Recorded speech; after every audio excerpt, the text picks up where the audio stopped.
What's up, y'all? We back at it, and we got the latest chapter of Ultimate Exorcist Kiyoshi, chapter 31. The Black Parade has started, and it's crazy. But one thing I've noticed over the past two chapters, they definitely should have came up with a better story as to why people should have stayed indoors.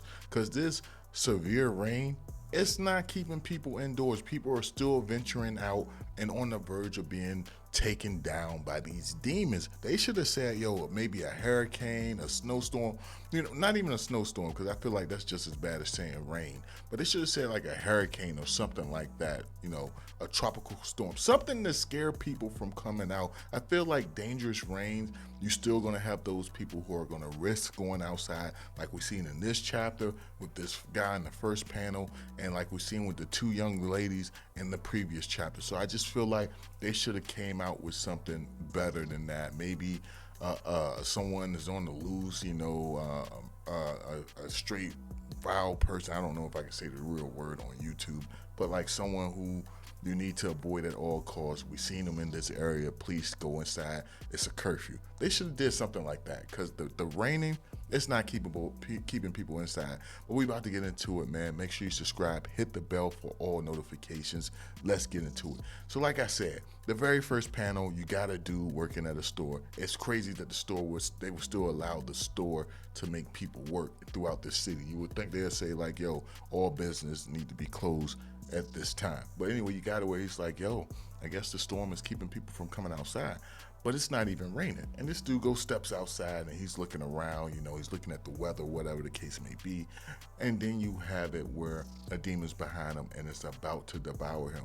But next thing you know, Tenma jumps up and saves this guy. Dope ass scene, saved the guy's life. The guy doesn't even know it. Then Tenma says like, yo, let me get some smokes, hand them over, which is insane to me. It's like, yo, pack number 46. Like, that's crazy to think that your cigarettes are identified by a number as opposed to a name.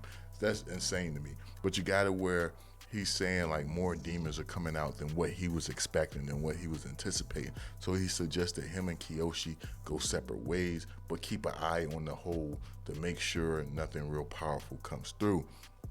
So with this being said, well, with him saying this, it really got me feeling like, yo, now we're going to get to the point where Tenma doesn't survive. You see, when he separates from Kiyoshi, they have this conversation where Kiyoshi is like, yo, all right, well, when we finish all this, wrapping all this stuff up, I want you to make me some of your food.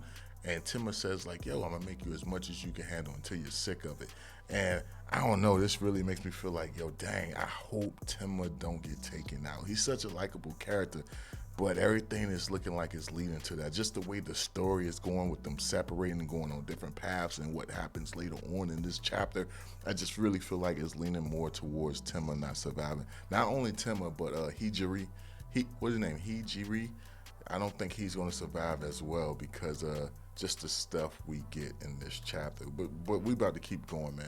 But next thing you know, you got it with the demon lords. They're all talking amongst themselves. Apparently, one of the demon lords got left behind because he's oversleeping, and they're actually waiting for the arrival of Astaroth. And they know about your boy Kiyoshi.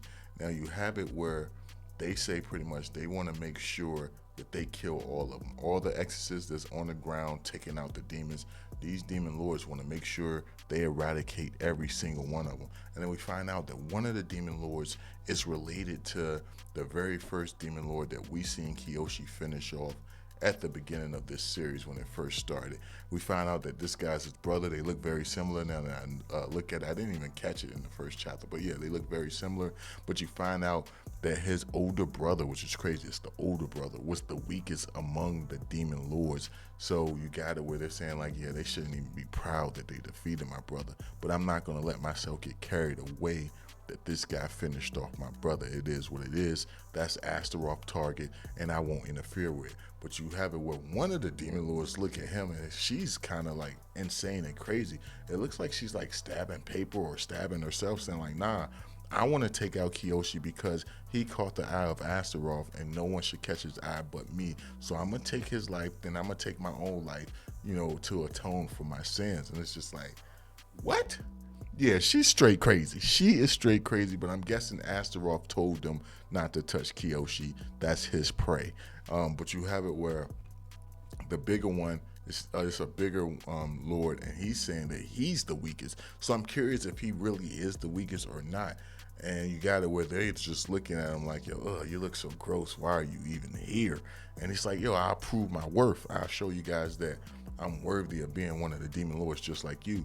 So next thing you know, it jumps to a scene where you got some exorcists fighting down on the ground. One of them being a commander. He has this like shield ability where you could turn to a shield or a spear.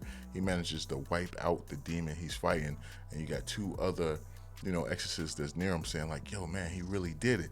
And while they're talking and praising the commander, one of them gets crushed by this demon lord that wants to prove himself. So that's the first casualty we got right there. Like, this dude ain't no coming back from that. Not only that, this demon lord goes and says like, yo, well, that's one down. Let's keep it moving to the second. So right there, he's already wiped out someone. One of the exorcists has been taken out.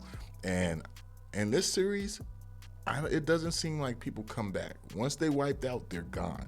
Granted, all we really seen was the bad side being taken out, but they haven't came back, and I don't think it's going to be likely that the good guys come back. So this guy who just got crushed by this demon lord, yeah, he's gone.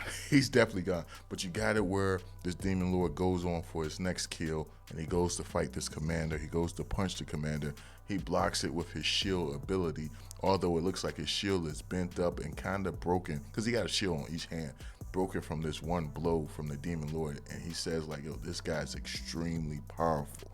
Then you have it where another demon lord, the one who has he has the skeleton head and wearing like a black cloak, he makes an announcement to all the demons that managed to get past the barrier, and he tells them like, yo, look man, I got 3 people in particular that I want you guys to kill. Well, not kill, but bring me their bodies. And if you bring me their bodies, I'll give you I'll give you a healthy price, a super high price for them.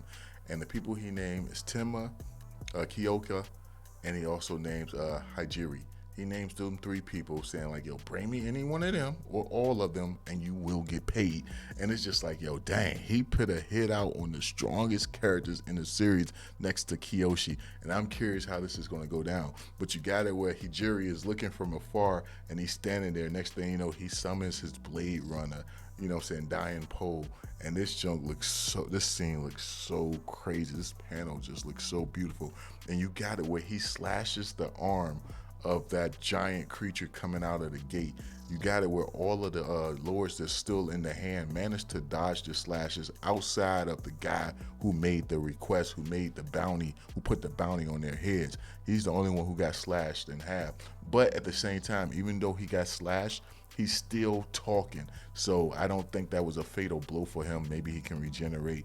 But you got it with, your boy looks at him and says like, yo, this ought to be fun. And he throws up his hand like, come at me, come at me. So Hijiri, he about to go in as well, but since he's about to face off against some demon lords, it might be a chance that he might get wiped out just like Tenma. Tenma didn't ask about everybody's fate. He only asked about his own. Well, he was only told about his own fate. So there's a chance that Hijiri might be taken out as well. And it looks like the opponent he's going to be facing off is the demon lord that is the younger brother of the guy Kiyoshi finished off at the beginning of this series. So we're going to have to wait and see what happens, but it might be a wrap. But then again, there's a chance that Sasuke may jump in the battle as well with his pistols and go to protect his captain. Who knows how it's going to go down. But all in all, man, this chapter was straight fire. Let me know your thoughts down below, and I'll catch you in the next one. Peace.